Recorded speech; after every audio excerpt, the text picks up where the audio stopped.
Hello students, हम पढ़ रहे हैं हमारा सिविक्स का लेसन 3 इलेक्टोरल कंपटीशन। तो आज हम पढ़ेंगे 3.2 what is our system of election की हमारा जो इलेक्शन का सिस्टम है वो क्या है। सबसे पहले तो हम पढ़ेंगे can we say that Indian elections are democratic. क्या हम कह सकते हैं कि जो इंडियन हमारे इलेक्शंस हैं वो डेमोक्रेटिक हैं। To answer this question let us take a look how elections are held in India. सबसे पहले हम ये देखते हैं कि इंडिया के अंदर इलेक्शन होते क्या हैं। दो तरीके से होते हैं, लोकसभा और Vidhan Sabha. Elections are held regularly after every 5 year. हर 5 साल के बाद लोकसभा के और विधानसभा के जो इलेक्शंस हैं वो होते हैं। After 5 years the terms of all the elected representatives come to an end. 5 साल के बाद जितने भी जो टर्म है, जितने भी इलेक्टेड रिप्रेजेंटेटिव्स हैं उनका टाइम पीरियड ख़त्म हो जाता है। द लोकसभा और द विधानसभा स्टैंड्स डिज़ॉल्व्ड। जो लोकसभा और विधानसभा है उसको डिज़ोल्व कर दिया जाता है। Elections are held in all the constituencies at the same time. जो इलेक्शंस हैं उनको हर कॉन्स्टिट्यूंसीज के अंदर किया जाता है सेम टाइम पर। अभी कॉन्स्टिट्यूंसीज क्या होता है, जो एरिया बांट दिए जाते हैं ना, जिसमें इलेक्शंस में जो कैंडिडेट खड़े होते हैं इलेक्शन लड़ने के लिए, ठीक है, एक कॉन्स्टिट्यूंसी से एक ही कैंडिडेट को चुना जाता है, either on the same day और within a few days. हर कॉन्स्टिट्यूंसीज के अंदर जो इलेक्शन है सेम डे होते हैं और जो है और कुछ ही दिनों के अंदर ये हो जाते हैं। This is called the general election. इसे क्या कहा जाता है? जनरल इलेक्शन कहा जाता है। Some time election is held only for the one constituency. कई बार क्या होता है, सिर्फ एक कॉन्स्टिट्यूंसी, एक सीट, जिसको कॉन्स्टिट्यूंसी को सीट भी बोल देते हैं, एक जो सीट होती है ना पर्टिकुलर, उसको भरने के लिए जो है वो इलेक्शन किए जाते हैं। अब ये जो वैकेंसी होती है क्यों हो जाती है? कई बार क्या होता है, डेथ हो जाती है जो चुना हुआ जो मेंबर होता है उसकी, तो उस सीट को भरने के लिए कई बार एक ही कॉन्स्टिट्यूंसीज के अंदर इलेक्शन करवा दिए जाते हैं। उसे क्या कहा जाता है? By election.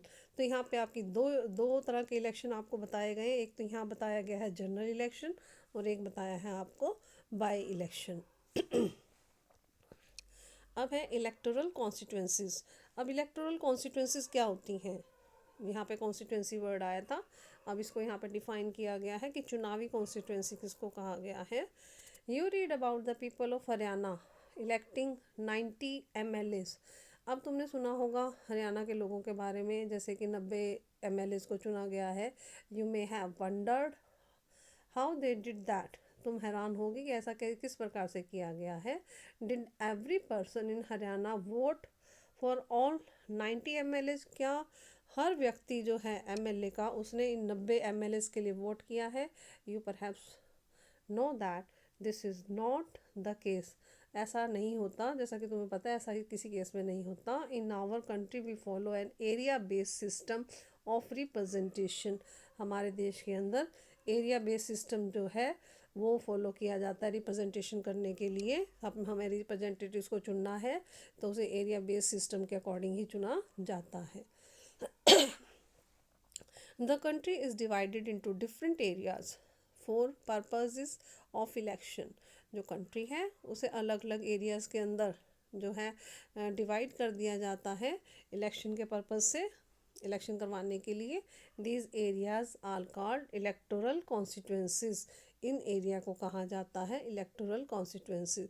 The voter who live in an area elect one representative. जो वोटर्स इस एरिया के अंदर रहते हैं वो अपने एक रिप्रेजेंटेटिव को इसी एरिया में से या इसी कॉन्स्टिट्यूंसी में से चुनते हैं। For Lok Sabha election, the country is divided into 543 constituencies। Lok Sabha के इलेक्शंस के लिए जो देश है उसे 543 कॉन्स्टिट्यूंसीज के अंदर बांटा जाता है। The representative elected from each constituency is called member of parliament और एन MP। जो भी रिप्रेजेंटेटिव जिन्हें चुना जाता है हर कॉन्स्टिट्यूंसी से उसे कहा जाता है मेंबर ऑफ पार्लियामेंट या फिर MP। One of the feature of a democratic election is that every voter should have equal value। अब डेमोक्रेटिक इलेक्शन का एक फीचर मुख्य तौर पर क्या है कि हर वोट की एक इक्वल वैल्यू होती है. That is why our constitution requires that each constituency should have a roughly equal population living within it. इसलिए हमारा जो कॉन्स्टिट्यूशन है उसको ज़रूरत है हर कॉन्स्टिट्यूंसी में बराबर की रफली मतलब कि एक इक्वल जिनके अंदर पॉपुलेशन होती है उसे एक कॉन्स्टिट्यूंसी के अंदर डिवाइड कर दिया जाता है कॉन्स्टिट्यूशन के according. Similarly each state is divided into specific numbers of assembly constituencies. ठीक इसी प्रकार से हर स्टेट को एक specific number of assembly constituencies के अंदर डिवाइड कर दिया जाता है. In this case the elected representative call the member of legislative assembly और MLA. और जो इलेक्टेड रिप्रेजेंटेटिव्स हैं उन्हें कहा जाता है मेंबर ऑफ लेजिस्लेटिव असेंबली या फिर MLA. ईच पार्लियामेंट्री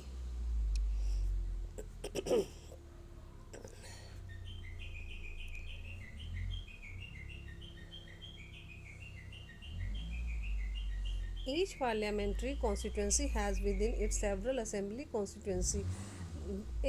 हर पार्लियामेंट्री की जो कॉन्स्टिट्यूंसी है इसके अंदर बहुत सारी असेंबली कॉन्स्टिट्यूंसी होती हैं. The same principle applies for panchayat and municipal election. और ठीक यही जो प्रिंसिपल है वो अप्लाई किया जाता है कहाँ पर, पंचायत के इलेक्शंस के अंदर और म्यूनसिपल के इलेक्शंस के अंदर. ईच विलेज और town is divided into several wards that are like constituencies. हर विलेज को और टाउन को डिवाइड किया जाता है बहुत सारे वार्ड्स के अंदर जिसको कि क्या कहा जाता है, कॉन्स्टिट्यूंसीज. और ये कॉन्स्टिट्यूंसीज की तरह ही होते हैं. Each ward elect one member of the village और द अर्बन लोकल बॉडी. हर वार्ड के अंदर से एक मेंबर को चुना जाता है विलेज के या फिर अर्बन लोकल बॉडी में से. Sometime these constituencies are counted as seat for each constituency represents one seat in the assembly.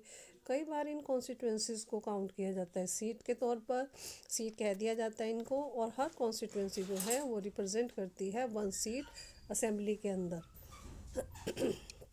When we say that Lokdal won 60 seats in Haryana, जब हम कहते हैं कि लोकदल ने 60 सीटें ली हैं हरियाणा के अंदर, 60 सीटें जीती हैं, it means that candidate of Lokdal won 60 assembly constituencies in the state.